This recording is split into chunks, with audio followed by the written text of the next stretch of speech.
A bobcat's embrace, an unlikely friendship. In the year 2013, Mia Thorne, a 57-year-old wildlife rehabilitator, visited a rescue center intending only to temporarily foster a young bobcat cub in need. But everything changed the moment she met Lily, affectionately called Bug.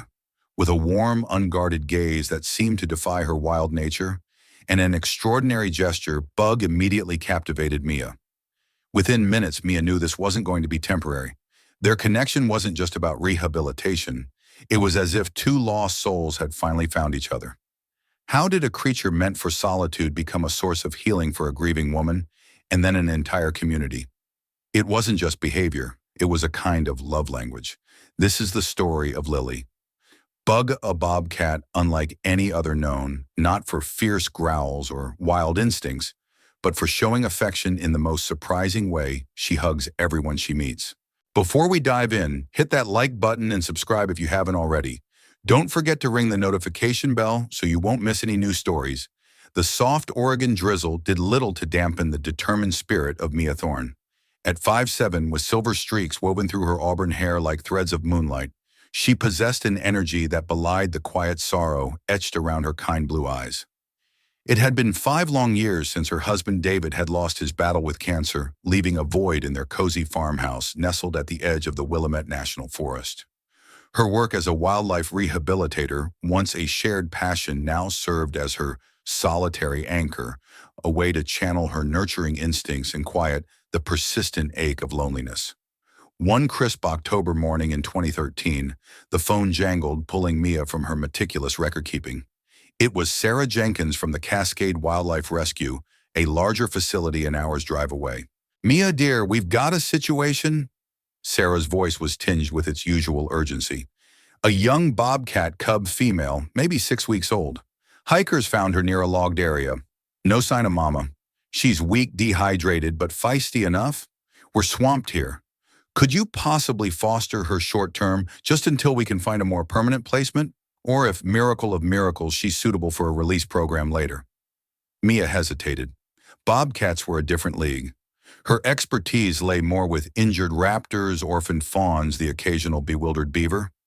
A wildcat, even a cub, required specialized care, and more importantly, emotional detachment to prepare it for the wild. "Short-term," she echoed the words, feeling heavy. "Sarah, you know my stance on apex predators. The goal is always release. I don't want to imprint."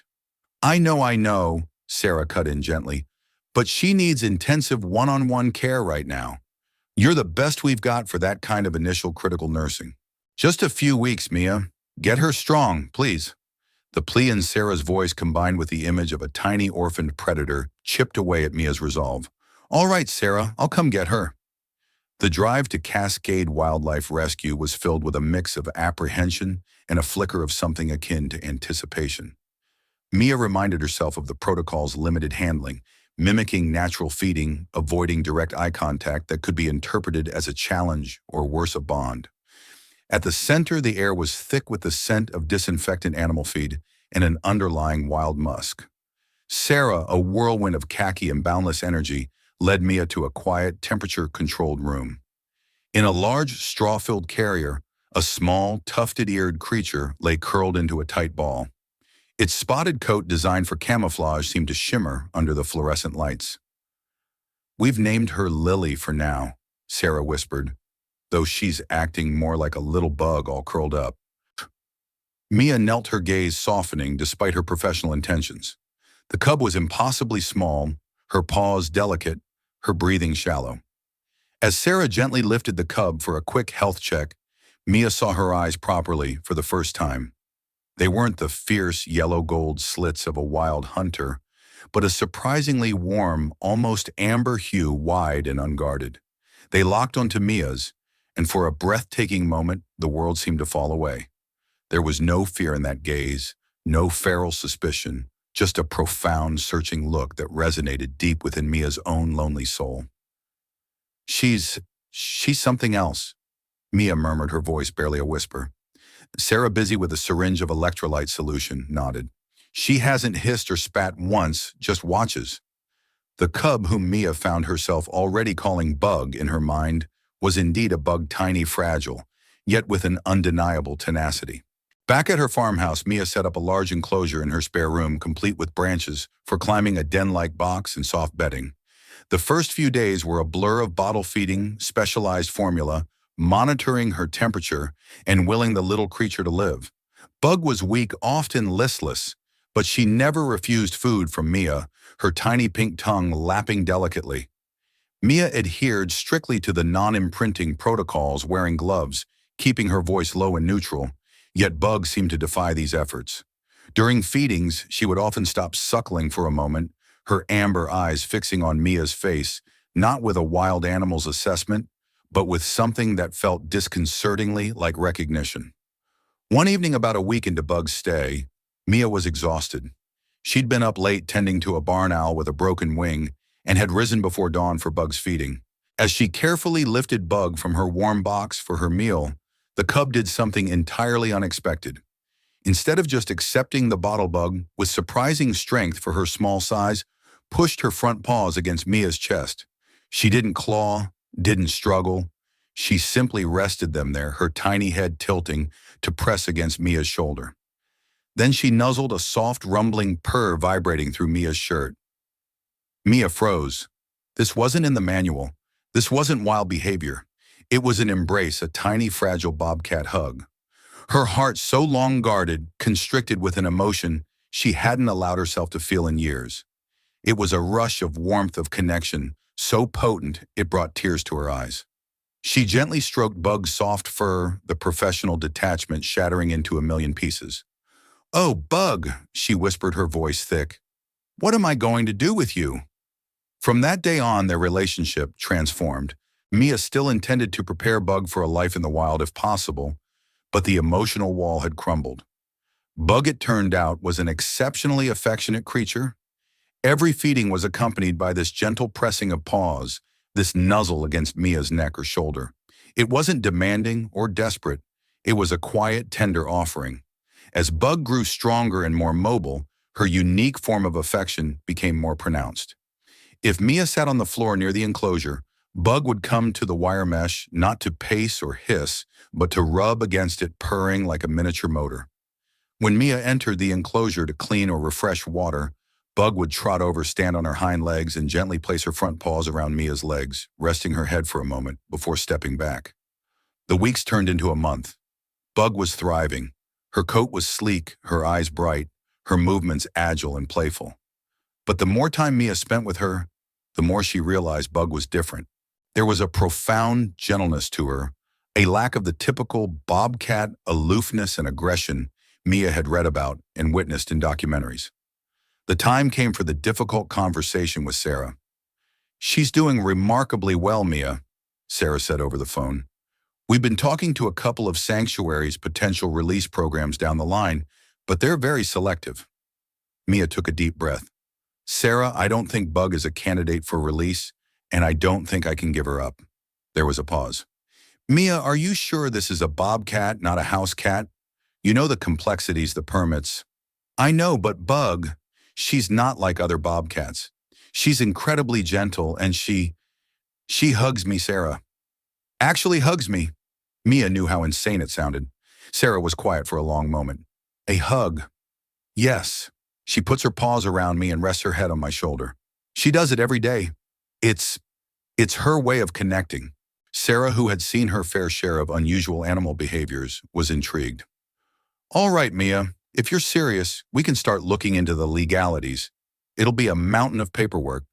You'll need specific licenses, enclosure requirements that are far beyond what you have now for temporary care. Are you prepared for that commitment for her entire life?" "Yes," Mia said without a shred of doubt. Bug had become more than a foster. She was a lifeline. In caring for Bug, Mia had found a piece of her own broken heart beginning to mend. The next month was a bureaucratic whirlwind. Mia navigated a labyrinth of state and federal regulations, applied for exotic animal permits, and consulted with wildlife experts and specialized veterinarians. She hired contractors to build a large, secure outdoor enclosure attached to her house, complete with naturalistic features, trees to climb rocks, to sunbathe on a small pool and multiple denning spots. It cost a significant portion of her savings, But she didn't hesitate. During this period of uncertainty and endless paperwork, Bug was her constant calming presence. Whenever Mia felt overwhelmed, she would sit with Bug, who was now too large for the spare room enclosure and had a temporary robust setup in the barn. Bug would offer her signature, gentle embrace around Mia's arm or leg, and her quiet purr would seem to absorb Mia's anxiety. Finally, the day came when the last permit was approved. Custody of Lily Bug Thorne the Bobcat was officially granted to Mia. A wave of relief so profound washed over Mia that she sank to her knees and wept. Bug, sensing her distress, patted over and pushed her head under Mia's arm, then leaned her furry body into Mia's side, a silent, comforting hug. "We did it, Bug," Mia whispered, burying her face in the bobcat's soft-spotted fur. "You're home." Life with Bug settled into a new rhythm. Bug was not a pet in the traditional sense. She was a wild animal with specific needs and instincts. Mia respected that, providing Bug with an environment that was as close to natural as possible within the confines of safety and legality. Bug spent her days exploring her spacious enclosure, pouncing on windblown leaves, napping in sunbeams, and watching the world go by with those unnervingly wise amber eyes. But the hugging continued, and it wasn't just for Mia. Her closest friend Eleanor, a retired school teacher who lived in the nearby town, was initially skeptical. "A bobcat, Mia? Are you sure you haven't bitten off more than you can chew?" "Dear." When Eleanor first visited after Bug was settled in her permanent enclosure, she stood at a nervous distance. Mia was inside giving Bug a fresh bowl of water. Bug, after a curious glance at Eleanor through the strong mesh, finished her drink, and then, to Eleanor's astonishment, ambled towards Mia. She stood on her hind legs, wrapped her front paws gently around Mia's waist, and rested her head against Mia's hip for a few seconds. Mia simply smiled and stroked her head. Eleanor's jaw dropped. Did that bobcat just hug you?" Mia chuckled. "She does that. That's Bug." Over time, Bug grew accustomed to Eleanor's regular visits. One afternoon, Mia and Eleanor were sitting on a bench just outside the enclosure, sipping tea. Bug, who had been dozing on a high rock, woke up, stretched languidly, and sauntered over to the mesh closest to Eleanor. She rubbed her cheek against the wire, her purr a low rumble. Then she sat looking at Eleanor with calm curiosity. "Go on, Elle," Mia encouraged gently. "She's just saying hello." Hesitantly, Eleanor reached out a hand towards the mesh. Bug didn't flinch.